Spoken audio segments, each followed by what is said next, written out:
যারা এমন ভিডিও প্রথম দেখছেন, ঠিক আছে, তাদের অনুরোধ রইল একটা লাইক কমেন্ট শেয়ার করবেন।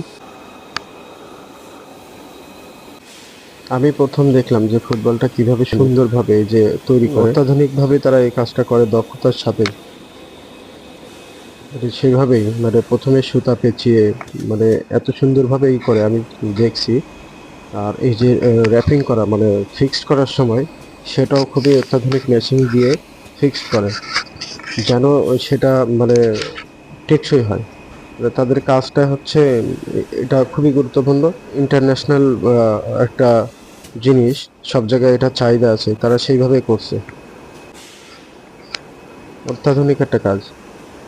তারপরেও এটা লাস্ট পর্যায়ে এটা হচ্ছে আবার ফিটিং দিয়ে চেক দিয়ে যে আসলে কোথাও কোনো সমস্যা হয়েছে কিনা। পরে আবার হচ্ছে পুরো জয়েন্টে জয়েন্টে হচ্ছে যেখানেই আছে সেখানে গাম দিয়ে পুরো ফিটিং দেওয়া। লাইক করবেন, শেয়ার করবেন, ইনশাল্লাহ।